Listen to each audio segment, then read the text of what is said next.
ഇന്നത്തെ വചനചിന്ത, അടയപ്പെട്ട വാതിലിനെ തുറക്കുന്ന ദൈവം. സഖരിയാവ് എന്ന പുരോഹിതൻ ഒത്തിരി പ്രായമായി, എന്നിട്ടും ആരോഗ്യം കാര്യമാക്കാതെ, പ്രായം കാര്യമാക്കാതെ ആത്മിക ശുശ്രൂഷ ചെയ്തു പോന്നു.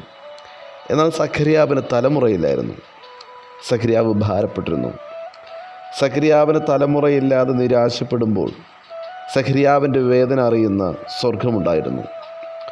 പതിവ് പോലെ ആലയത്തിൽ ധൂപം കാട്ടുമ്പോൾ ഒരു സ്വരം കേട്ടു, സഖരിയാവേ, നിന്റെ പ്രാർത്ഥനയ്ക്ക് ഉത്തരമായെന്ന്.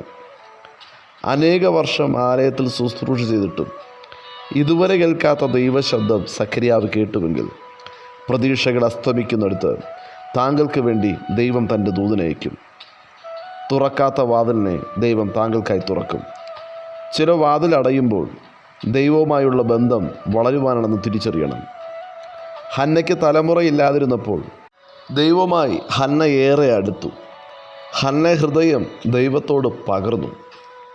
വചനം ശ്രവിക്കുന്ന പ്രിയ ദൈവജനമേ, നാം വിചാരിച്ച ഉടനെ അത്ഭുതം സംഭവിച്ചില്ല എങ്കിലും ദൈവത്തെ സ്നേഹിക്കുവാൻ കഴിയണം, കാത്തിരിക്കുവാൻ കഴിയണം, വിശ്വാസത്തോടു കൂടെ പ്രാർത്ഥിക്കാൻ കഴിയണം. ദൈവം പ്രവർത്തിക്കുമെന്ന് വിശ്വാസത്തോടെ വിളിച്ചു പറയണം. ദൈവം ഒരുക്കിയ ദിവസം കടന്നു വരും. ദൈവത്തിൻ്റെ മറുപടി ആ ദിനത്തിൽ വെളിപ്പെടുവാൻ ദൈവം ഒരു സമയം ഒരുക്കി വേർതിരിച്ചിട്ടുണ്ട്.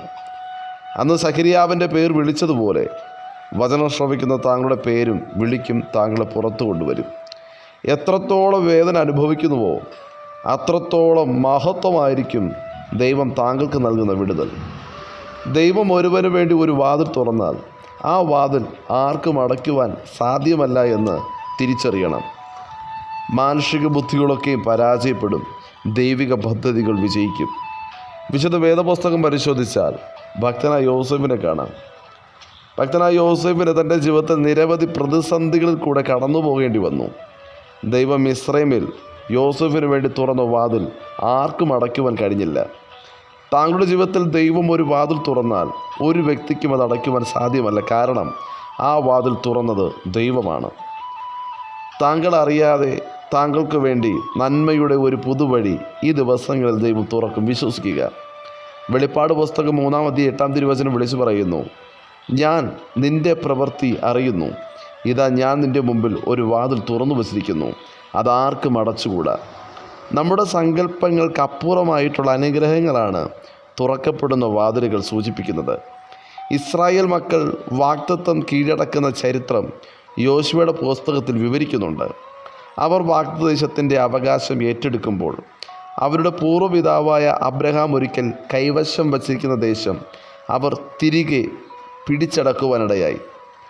430 വർഷങ്ങൾ മിസ്രൈമിൽ പാർത്ത ശേഷം ഇസ്രായേൽ മക്കൾ തങ്ങളുടെ ഭവനത്തിലേക്ക് മടങ്ങി വരുന്നു. അവിടെ മുൻപ് കനാനിയർ എന്നറിയപ്പെടുന്ന വിഗ്രഹ ആരാധികളായ ജാതികൾ വീടുകൾ പാർത്തിരുന്നു. അവർ കൃഷി ചെയ്തിരുന്നു. എന്നാൽ സകലത്തെയും ഇസ്രായേൽ ജനത്തിന് ലഭിക്കാനിടയായി. വചനം ശ്രവിക്കുന്ന പ്രിയ ദൈവജനമേ, ദൈവം നിശ്ചയിച്ചിരിക്കുന്ന നാളിൽ താങ്കൾക്കായി ദൈവം വാഗ്ദത്തത്തിൻ്റെ വാതിൽ തുറക്കും. പ്രാർത്ഥനയോടുകൂടെ കാത്തിരിക്കുക. ഒരു നിമിഷം പ്രാർത്ഥിക്കുക. കർത്താവേ, അങ്ങ് എനിക്ക് വേണ്ടി തുറന്ന നന്മയുടെയും ഉയർച്ചയുടെയും വാതിൽക്കായി ഞാൻ അങ്ങേക്കായി നന്ദി പറയുന്നു. ഈ തുറക്കപ്പെട്ട വാതിലിൻ്റെ യാഥാർത്ഥ്യത്തിൽ നിലനിൽക്കുവാൻ അവിടെ നീ എന്നെ സഹായിക്കണമേ. തുറക്കപ്പെട്ട എൻ്റെ വാതിലിന് എതിരായുള്ള ഓരോ തടസ്സങ്ങളെയും യേശുവിൻ്റെ നാമത്തിൽ മാറിപ്പോകട്ടെ എന്ന് പ്രാർത്ഥിക്കുന്നു. വാഗ്ദത്തങ്ങൾ പൂർത്തീകരിച്ച് സന്തോഷത്തോടുകൂടെ ദൈവത്തെ മഹത്വപ്പെടുത്തുവാൻ അങ്ങനെ സഹായിക്കണമേ. ആമേൻ. വചനം ശ്രവിച്ച ഏവരെയും കർത്താവ് അധികമായ കൃപ നൽകി ബലപ്പെടുത്തുമാറാകട്ടെ. God bless you.